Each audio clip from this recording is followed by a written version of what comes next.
But first, the suspect in a deadly shooting in Wausau will go before a judge in moments. Michael Turner is expected to reach a plea agreement in the 2021 case. A person is dead after a crash in Portage County. Sheriff's deputies say it happened around 5 o'clock last night. President Joe Biden told reporters Tuesday to tune in and listen Wednesday night as he addresses the country for the first time since dropping out of the presidential race. Cassandra, I spoke with Lieutenant Joe Johnson. He was on the search crew. He told me that it was an intensive search that required multiple departments. He says now that the search is over, he can't imagine what those who knew him are going through. Jeff, just take a look at this table behind me. I mean, the donations are piled high. They're all along the floor, little donation kits. And this is day one of their diaper drive. They've made these little donation bags. Inside, you'll find a couple different sets of diaper packs. You'll find some wipes. You'll find some ointment cream. You'll also find information for the United Way. Now it's time for our Weather Every 7 forecast with First Alert meteorologist Spencer Furman. You mentioned earlier some potential for thunderstorms later tonight. Is it anything severe? I'm waiting for the if it ain't broke, don't fix it. I think for a lot of people going about this, if it is somebody in your life that you are really connected to, it's hard to kind of go about that conversation in the first place. Can you give us any tips on that? Yeah. Jeff and Cassandra, today was an emotional day in court, but family members of the victim got justice. When the judge gave his final ruling, I could hear whispers from the audience saying good and rot in hell. The mothers for both Aiden and Dakota have been very active on social media, asking everyone to help bring their children home. Cassandra, some families feel like they've hit a dead end in finding a solution with no reliable transportation. First Student and the Wausau School District say that they're working in full gear to find the best solution. People are reporting the animals are wreaking havoc on yards across the village, and yours might just be next. You guys seem like you're going to be great teachers, very passionate. We really need them right now here in Wisconsin. So thank you so much for taking that on. My mom and best friend are teachers, and it's hard work, but it's definitely rewarding. Well, there are a lot of people already. Take a look behind us. Oh my gosh. And you can't forget that, you know, the music is a big reason people are here, but also the food truck. Yes. Jeff, this is Pippi, and she is 1 month old. Just take a look at her. She's so cute and so soft. She almost fell asleep on me a little bit ago. It is a big day for Pippi and all the other animals at the fair because it's the first day of open class judging, and the goats are going to be judged at 2 p.m. in the round barn. We're going to have a list of all the animal events on our website, WSAW.com. Now I'm going to pass off Pippi here as we talk about some of the other events that are going to be happening. Oh, there she goes. That are going to be happening. We have some sweet swag to give away. We have these Channel 7 sunglasses. All you have to do is show the First Alert weather app. And Justin Bieber has a new reason to sing. Okay, Jeff, help me. Baby, baby, baby, ooh, oh, leaving me hanging. I don't know that song. All right. I'm old, Too remember? old. So you got, We fling them onto the floor, that would be tragic. So I think all these ones are... If you're firing up the grill this 4th of July, hold your hot dogs. The CDC says rates of foodborne illnesses increase in the warm and festive summer months. I think it's safe to say we've all been there at some point in our lives. You have a big event, and of course that day, that pesky pimple shows up. Acne is a common problem that many people struggle with. What's on a lot of people's mind is Father's Day. Yes, is it going to be weekend. nice enough out to grill or do something outside? Okay. As you do work with some of the a little bit older kids that are in school, do you notice over the summer months, like, you know, when we don't practice our academics during, you know, the summer months, we tend to slide a little bit. Is that kind of the same with our communication skills? The First Student sent home this letter to parents apologizing for delays and cancellations. It says that their lack of bus drivers is at the root of the issue. Now, we have reached out to First Student and they have not gotten back to us. Tess says that you should be contacted by the Wausau School District or First Student if your student's route is impacted. You can also download this First View app to track your student's route. Detective Kitzman told me as technology evolves, he believes that more cases like this will be solved. He says he's extremely grateful to be able to help provide the family some closure. Yeah, speaking of family, Hannah, when News Channel 7 interviewed Janet's sister Karen 8 years ago, she and the family wanted closure for what they thought was then Janet's murder. So were they there today?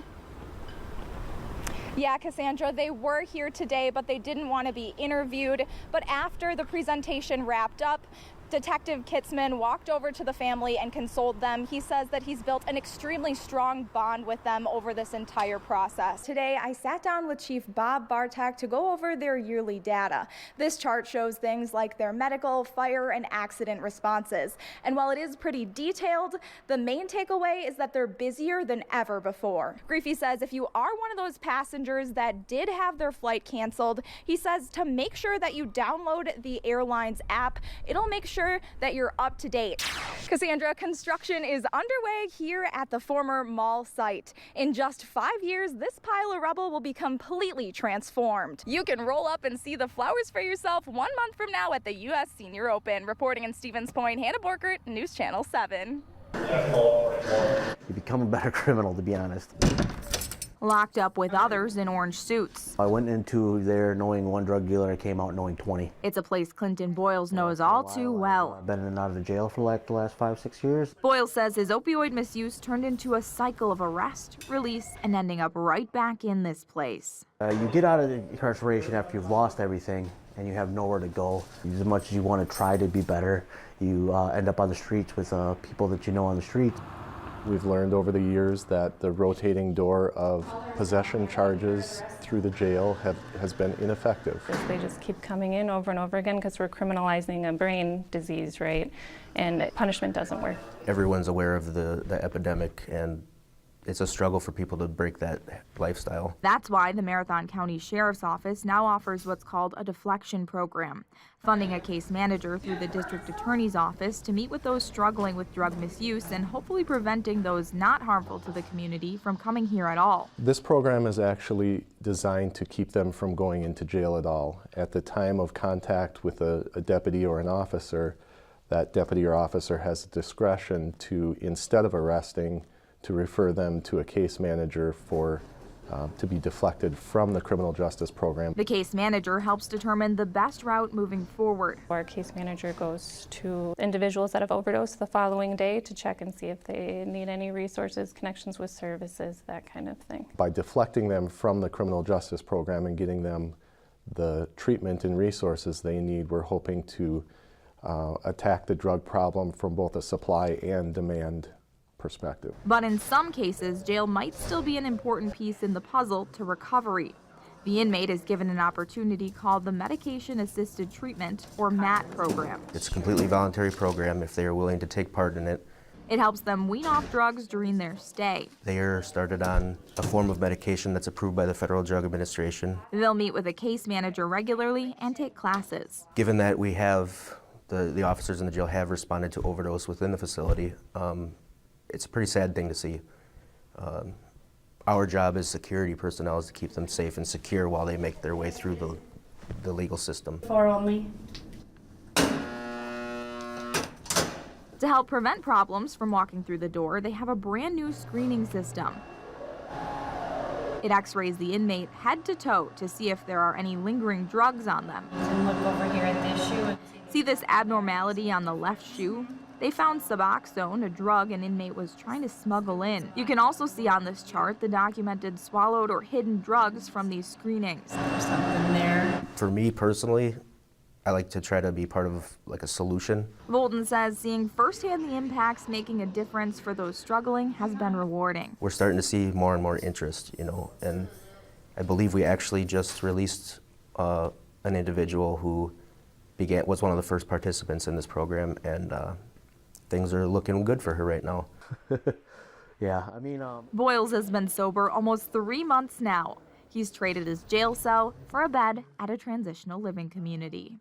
So I knew as soon as I got out of jail this time that I needed to do something different and that the cycle would continue if I was just released. It's the perfect example of don't judge a book by its cover. Huge flavors in this one. Owner and chef Moizuddin Ahmed Sayed says the humble little restaurant attached to the BP in Marshfield that opened last month doesn't look like much, but the food says otherwise. My food is fusion Indian. Chef Sayed says he matches the taste buds of Americans, offering different levels of hot spice, but still with the same tasty variety. We started from the scratch. That's why our butter chicken is so creamy. We don't use the things which is getting in the market like sauces or anything, we make our own sauces. Coming in at 8:30 in the morning to prep, Let it cook for 5 minutes. he spends 12 hours a day running the restaurant. Everything is fresh. Syed says their homemade spices and sauces are the secret to each dish. My spices, make it into all one powdered, like 15 ingredients, my masala. Chef Syed has more than 20 years of experience working in hospitality. I worked in India, Middle East and Asian countries. The last 4 years he spent in Iowa working in hotel management, before he and his wife Najib Unisa made the move to Marshfield, putting a smile on customers' faces by filling the absence of Indian cuisine. In my knowledge, there is no Indian restaurant up till 100 miles. This is called khorma, which is prepared with almond, cashew nuts, pistachio, peanuts, cream, yogurt. Lot of the things will be there, and I added lot of the masalas. I will add in this one. Drawing in a lot of hungry customers fast. In the beginning, we didn't know, we were not prepared for that much crowd. We actually got here. It's busy. We faced the problem about staffing. Luckily, some family from Chicago have joined them to help, but that isn't the only hurdle they've had to overcome. Their children are still home in India. My oldest son, he is in like every day he asks me, Mom, when we can able to see you guys. I miss them a lot, really. If I want to say, sorry. I miss them a lot, really. I'm just waiting for the immigration to reply me as early as possible. That way I can call them over here. To reunite the family in Marshfield. Yeah, if God wills. Because of their support, today we are here. They keep motivating us every time, Mom. Yes, we are missing you guys, but we know like your sacrifice are a lot. We will study hard. They are studying, they're in school, and yeah. They have a 12 and 13-year-old, and the oldest of the three just turned 15. My oldest son is same like his dad. He loves cooking. He's very foodie. It's his dream to follow in Dad's footsteps and help build the family's restaurant dreams. Maybe after a year, I'm planning to take my own restaurant, buy it, and build it from the scratch and make it very, very good. I know we are not that big restaurant, big cuisine right now, but I'm pretty sure we will get there. But for now, the family remains in high spirits for their new endeavor. Especially, I'm thankful to Marshfield. And to those of you who are new to Indian cuisine, Syed says, give it a try. You won't regret it. Once you try Indian food, I promise you, if you try 3-4 times, you'll forget your American food. In Marshfield. I like that answer. Hannah Borkert, News Channel 7.